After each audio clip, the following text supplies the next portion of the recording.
Hi, I'm Ryan Fleck. And I'm Anna Boden, and we co-directed the movie Captain Marvel. We're going to do a one-scene breakdown of our train fight scene.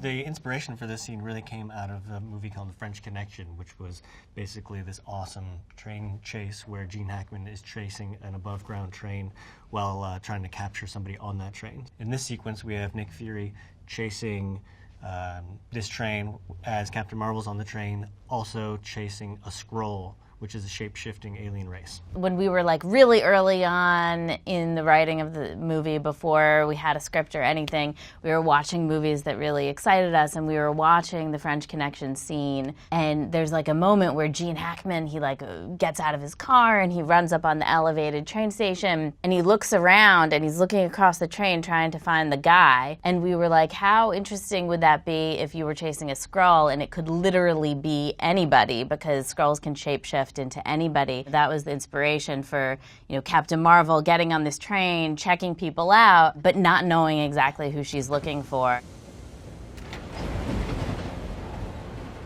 These extras are awesome. I mean, these extras are really terrific. They weren't overacting. They were reacting just as they would to this situation. And so, and this situation being that like somebody wearing a cosmic space warrior outfit is getting on the train. Oh, she's noticing somebody. This is a woman who she bumped into before she got on the train, so she looks familiar. This is actress Marilyn Brett, who does a fantastic job here. This guy's doing a good job as well. We knew that we wanted to have a fight between Captain Marvel and whoever this Skrull was hiding in the skin of on the train. Initially we had thought, what if it's a little kid? Like, wouldn't that be funny to see her fight a little kid? And then we thought, no, but what if it's like the sweetest, nicest looking grandma, the most innocent person you could imagine, kind of grandma sweater and the dress and the stockings, and giving her glasses just an added plus, because you're really never supposed to hit somebody with glasses, or so I'm told, which is why I wear glasses. And the dimples, I mean, come on. Look at those dimples. Oh, I just want to pause it there, because this is the actress Marilyn, who basically she had to whip her head maybe 15 times to get this take right, because her glasses had to fly off in the right way. You might have to kind of pause it very carefully to see those glasses fly off, but here they are. Those are glasses. And look at this expression, she's fantastic. And then Brie is just so fierce here.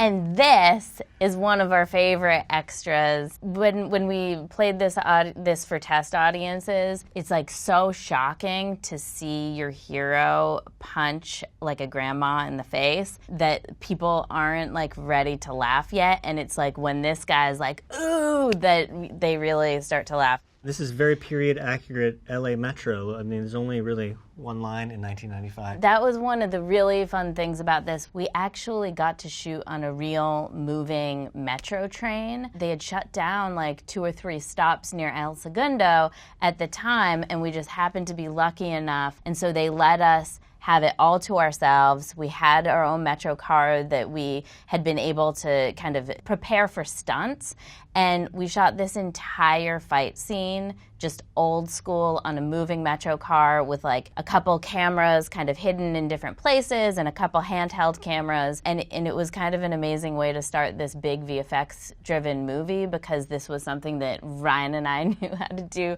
very well, which is just practical shooting in tight places with real actors, and also felt very appropriate since it was inspired by The French Connection, which was shot at a time when everything was practical.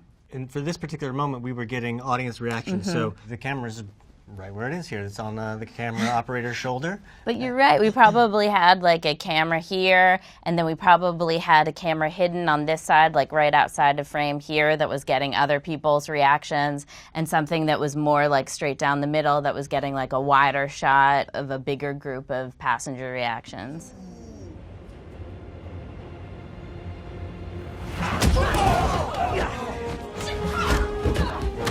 These these are the Moneymaker Sisters. These are legends in the stunt world, basically. This is Heidi Moneymaker, and this is Renee Moneymaker. So these are two sisters that are fighting each other in this moment. They had so much fun shooting this. They've often worked alongside each other, but they don't often get to fight each other in this way. They're on wires for this stunt, so that was part of the beauty of having a train that we could own and we could also adapt. You know, she's got wires that are kind of attached up here to this bar for her flip, and she has some kind of pad back here that she's kind of landing into.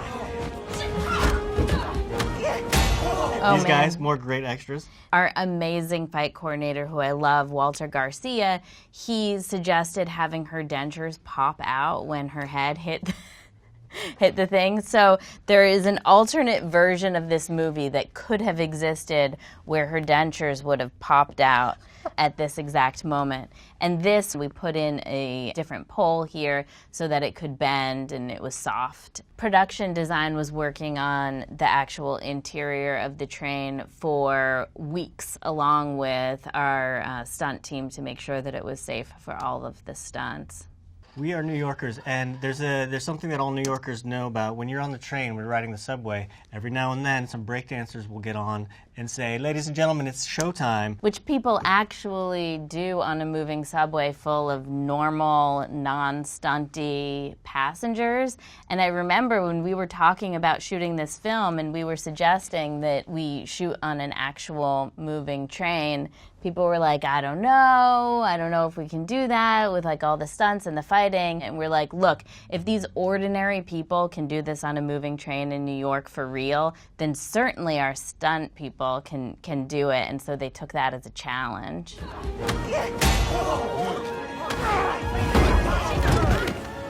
And again, I just can't stress the importance of having good extras. They're not people who you get to cast beforehand and have read for you, so you really rely on your extras casting and getting lucky on the day, having your AD move around the people who aren't quite nailing it, because they add so much life to a scene like this. We shot a bunch of this on a moving train, and then a week later, we picked up a couple little moments that we didn't get, and this is one of those moments. We really wanted to have more kind of close-ups. Everything's moving so fast in an action scene like this. And one of the things that we learned, having not honestly shot a lot of action scenes before, is just having the moments of pause are so important. So we wanted this kind of moment of pause where you get a close-up on Captain Marvel and really get to see what she's doing rather than everything whipping so quickly by. But we couldn't get back, this is a very secret thing. So those of you watching this, don't tell anybody. But we couldn't get back the extra that you would have just seen in the previous shot. And this is Walter Garcia, our fight coordinator, making a little appearance. He is dressed like the other guy, but he is not the other guy. Brie had a really hard time elbowing him in the chest because, she liked him so much and he was basically her sensei. But he typically has a lot more facial hair. He shaved for us to do this, and then we were very appreciative of that.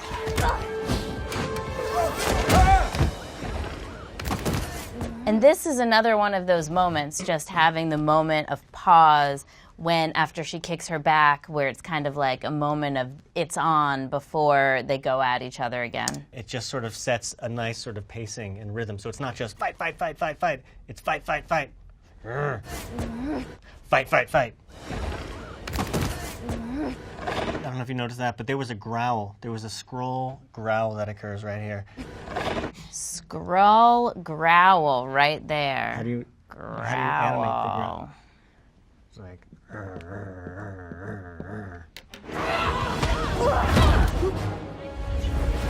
That was for sure Heidi getting punched in the face there. There was no elder abuse happening during the filming of this movie. We promise. Part of the reason that we were attracted to doing this movie is because Brie Larson was in it. She was cast before we were brought on as directors, and she was the draw. The idea of her as Captain Marvel, an actor who's shown that she kind of has this dynamic range of emotion that's so close to the surface, that's so palpable. She's just kind of arrived on Earth and is very single-minded in her mission to track down the Skrulls. What was fun for us about this movie and that journey is that, you know, that is kind of the A plot line in a way, but it's completely intertwined and entangled with her own journey of discovery about her own past. Because what the Skrulls are looking for is intimately tied to who she used to be. And so as she kind of tracks down the Skrulls, she finds herself kind of secondarily on this investigation into her own past and her own life. And it's really that journey over the course of the film to finding her own humanity, discovering more about who she really is, and that kind of opens her up and complicates her relationship to, you know, what this mission is right here.